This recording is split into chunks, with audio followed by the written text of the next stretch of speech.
네, 안녕하세요. 손쌤입니다. 네, 지난 시간에 우리 그 춘추 전국 시대를 보았죠. 그다음부터 오늘은 진과 한에 대해서 여러분들 살펴볼 예정입니다. 진과 한이 이렇게 쭉 순서대로 쭉 나가게 되는데, 순서대로 차차착 이해하시면서 네, 따라오시면 좋을 것 같아요. 수업 시작할게요. 네, 이제 진이 통일을 합니다. 다시 한번 더 복습하는 차원에서 자, 상 있었고요. 그다음에 주 있었고요. 우리 지난 시간에 춘추 전국 시대를 봤습니다. 이 춘추 전국 시대, 이 전국 시대를 누가 통일하느냐? 바로 진이 통일을 하는 겁니다. 진이 통일을 할 수 있었던 배경에는 상앙의 부국강병책이 했다라는 겁니다. 이 상앙 우리 지난 시간에 배웠는데 뭐였죠? 지난 시간에 그렇죠. 법가였습니다. 제자백가 중에 법가사상 엄격한 법으로 통치를 한다라고 얘기를 했습니다. 그러면서 최초로 중국을 통일합니다. 기원전 221년에 그러면서 혼란을 수습하면서 이만큼의 큰 영토를 차지하게 되었다라고 여러분들 이해하시면 되겠습니다. 넘어가죠. 그러면 이제 그 첫 번째 이제 그 황제 그들을 진 시황제라고 하는데 잘라서 얘기해서 진의 시황제입니다. 진 시황제의 정책으로서 중앙집권 체제를 확립하기 위해서 황제라는 칭호를 사용하기 시작을 하는 겁니다. 황제 그 전까지는 왕이었지만 이제 황제라는 칭호를 사용하게 되고 그 다음에 9년제를 실시합니다. 9년제를 실시한다. 우리 직접 통치하는 거다라고 이야기를 했죠. 봉건제랑은 다르게 9년제는 직접 통치를 하는 겁니다. 전국을 36개의 군으로 구획하고 직접 여기 나와 있죠? 직접 관리를 파견한다라는 특징을 갖고 있다. 그리고 통일 정책이 굉장히 중요한데요. 도로망을 건설을 해서 전국을 다 연결을 하기도 하고요. 그다음에 화폐, 그다음에 도량형, 그다음에 문자, 심지어 수레바퀴의 폭까지 통일을 하게 됩니다. 화폐는 뭐 돈이니까 당연히 알 거고 문자도 알 거고 수레바퀴의 폭, 수레폭 말 그대로 지금으로 따지면 자동차 바퀴의 폭을 얘기합니다. 그리고 도량형이 무엇이냐라고 이제 궁금해할 텐데 뭐 무게라든지 그다음에 뭐 길이라든지 그런 것들을 측정하는 측정하는 도구 뭐 지금은 우리 미터를 쓰고 뭐 킬로그램 쓰는 것처럼 이런 것들을 통일을 했다라고 보시면 되겠습니다. 이 9년제에 대한 특징이 이렇게 나와 있죠. 그 도표를 왼쪽에 보시면은 황제가 각 군현을 담당하는 관리를 직접 임명하는 것을 9년제라고 이야기를 하고요. 그 다음에 낭야대각석이라는 대표적인 유물의 비석인데요. 여기 보면은 통일에 대한 도량형기 통일, 문자 통일 이런 것들 다 나눠 정리했고 그래서 정치가 다방면으로 쉽게 이루어졌다라는 기록이 남아 있다라고 보시면 되고 요거는 문자의 통일을 이야기하는 겁니다. 요거는 이제 말과 관련된 한자인데요. 이런 것들을 다 각 나라마다 다른 것을 통일했다라고 이해하시면 될 것 같아요. 또한 세 번째로는 무엇을 했느냐? 바로 분서갱유를 합니다. 분서 책을 불태우고요. 갱유라고 하는 거는 유학자, 유가사상가들을 묻어버렸다는 거예요. 법가 사상 이외의 인물들은 다 탄압을 했다라고 보시면 되겠고요. 여기 보시면은요 사료 먼저 볼게요. 백성들의 서적 가운데 의학, 전복, 농업, 임업과 관계되는 것을 제외하고 모두 불태운다. 이게 뭐 유학과 관련된 책, 육아와 관련된 책일 수도 있죠. 이러한 국가의 명을 거역하거나 황제의 정책을 비판한 자 460여 명을 수도 세냥에 묻어 죽였으며 이게 갱유입니다. 그래서 이를 온천하에 알려서 엄격하게 그 공포 정치 비슷하게 했다라고 이해하시면 될 것 같아요. 그리고 영토를 확장합니다. 뭘 건설해요? 만리장성을 건설을 합니다. 만리장성을 건설을 하고요. 이거는 누구를 물리치기 위함이었냐면 이거 동아시아사에 나오는 건데요. 흉노족이라는 위쪽에 북쪽 지방에 있던 북쪽 지방에 있던 오랑캐 족속을 물리치기 위해서 만리장성을 만들었다라고 이해하시면 될 것 같습니다. 넘어갈게요. 하지만 이제 너무나도 엄격하게 법가로서 통치를 하고 대규모의 나라를 만들어야 되니까 굉장히 많은 토목공사가 들어가요. 왜 만리장성 같은 거 쌓아야 되니까. 그렇기 때문에 결국에는 시황제가 죽고 난 사후에 진승 오강의 난으로 농민 반란으로 멸망하게 된다. 금방 망해요. 얼마 안 있다가 바로 멸망을 하게 됩니다. 넘어가지요. 그러면서 이제 등장했던 나라가 이제 한입니다. 등장을 했습니다. 중간에도 잠깐 분열이 있었어요. 잠깐 분열이는 간단하게만 설명을 드리면 그 당시에 초와 대표적인 한과 이렇게 나누는 굉장히 세력이 다툼이 있었습니다. 초의 대장을 항우였고요. 그 다음에 한을 이끄는 사람이 유방이었습니다. 그 중에 그 한이 이겨가지고 이제 한 나라가 성립이 되는 건데요. 요거를 다룬 소설이 바로 초한지라는 소설이 있고요. 또는 여러분들 아버지, 부모님, 뭐 어른들이 많이 하는 것 중에 장기가 있습니다. 장기 게임 보면은 그 대장 이름이 빨간색은 한이고요. 초록색이 초라고 써 있어요. 예, 그런 것들도 있다라고 여러분들이 그냥 상식선에서 이해해 주시면 좋을 것 같아요. 자, 그러면서 이제 한 나라가 통일을 합니다. 한 고조, 그 한을 이끌었던 유방을 이제 나라를 만든 황제다라고 얘기해서 고조라고 얘기하는데요. 일단은 통치를 하려고 하니까 땅이 굉장히 넓어요. 근데 이걸 9년제로 다 다스리다 보니까 굉장히 부담스러운 거죠. 그렇기 때문에 수도 장안에서 군국제를 실시를 합니다. 굉장히 9년제, 봉건제 또 군국제가 등장을 했어요. 이거를 절충했다라고 얘기를 하는 건데 여기 지도를 오른쪽 보시면은 9년제 실시 지역과 봉건제 실시 지역이 나누어져 있습니다. 여기 장안을 중심으로 초록색 지역은 9년제로 다스리는데 멀잖아요. 먼 지역은 여기 봉건제로 다스리는 이런 약간 절충하는 형태의 모습이었다. 여기 나와 있는 도표들도 잘 한번 살펴보시면 되겠습니다. 9년제랑 굉장히 다르죠. 넘어가죠. 그러면서 이제 나라가 쭉쭉 이어져 가다가 일곱 번째 황제였던 무제가 등장을 하는데 이 친구가 굉장히 많은 정책들을 실시를 합니다. 그리고 한번 정리를 한번 해보도록 하죠. 중앙집권 체제를 확립하기 위해서 9년제를 다시 돌아옵니다. 이제 나라를 직접 다스리게 되는 거고요. 그리고 동중서의 건의를 통해서 유교로서의 통치를 이념화합니다. 그러니까 유가 사상을 이제 정치에 반영을 하게 된다라고 보시면 되겠고요. 대외 정책으로는 흉노, 아까 나왔었죠. 만리장성 얘기 나왔던 흉노를 견제하기 위해서 장건을 대월지에 파견을 합니다.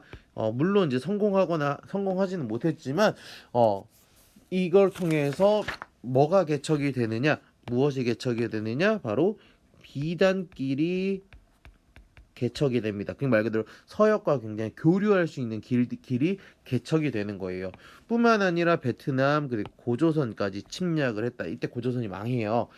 그런 것들도 보시면 되겠고요. 하지만 이런 것들을 많이 대외 정책을 하다 보니까 자연스럽게 재정 문제가 발생을 하겠죠. 그래서 이것들을 이제 다스리기 위해서 경제를 요런 정책들을 실시하게 되는데 조금은 확대해서 보시면 조금 확대하면 잘 보이나요? 자, 국가가 소금, 철 등을 전매한다라고 전체 다 사들이는 거예요. 국가가 사서 국가가 파는 거다라고 해서 요거를 전매제라고 합니다. 전매제를 실시하고요. 그 다음에 지방 특산물을 조세로 거두어서 물자가 부족한 지방에 팔게 된다. 요거를 균수법.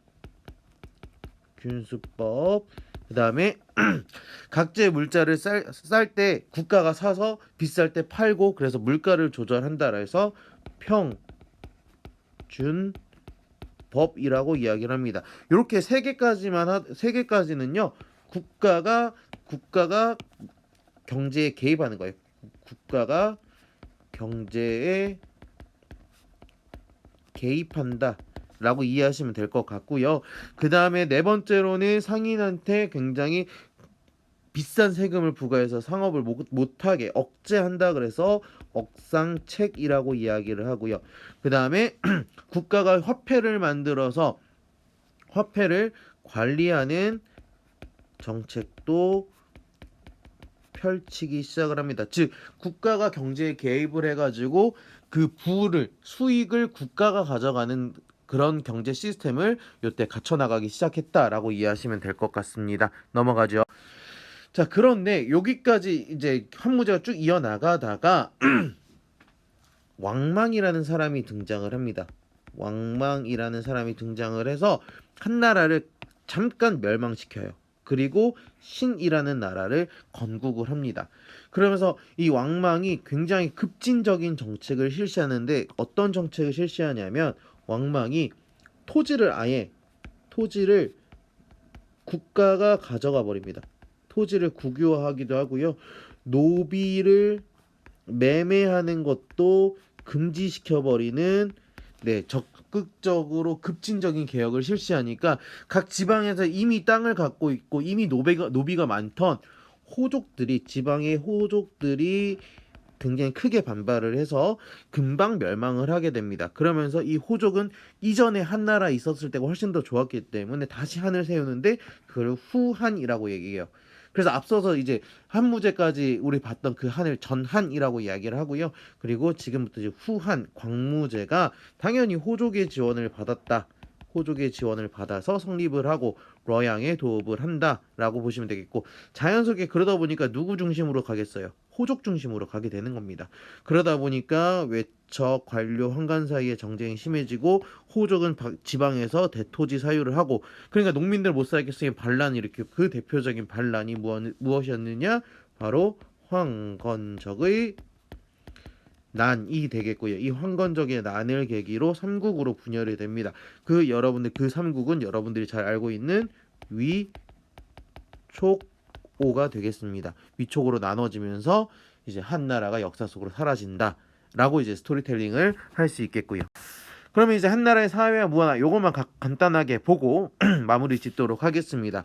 호족이 등장한다라고 얘기했습니다. 호족은 지방에 있는데요. 얘네들이 정치적 권력을 차지하기 위해서 향거리 선제로 관료로 진출을 합니다. 향거리 선제로 관료를 진출하는데 이 향거리 선제는 무엇이냐? 요거는 일종의 추천 제도였다라고 이해하시면 될 것 같아요.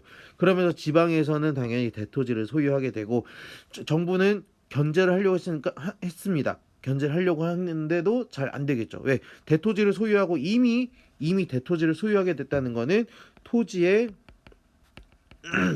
사유화가 진행이 됐다, 사적으로 가지게 됐다라는 거고요. 그리고 그로 인해서 빈부 격차가 심하게 발생이 되기 때문이지요. 그러면서 이제 그 호족이 등장을 하게 되고, 그 다음에 두 번째로 살펴볼 거는 이제 중국의 고전 문화가 만들어지게 되는데, 유교, 도가, 역사서, 종이 이렇게 보겠습니다. 간단한 것부터 볼게요. 채윤이 제지술, 종이를 만드는 기술을 만들어서 학문과 사상 발전에 크게 기여를 하는데 책을 많이 쓰게 된다는 거죠.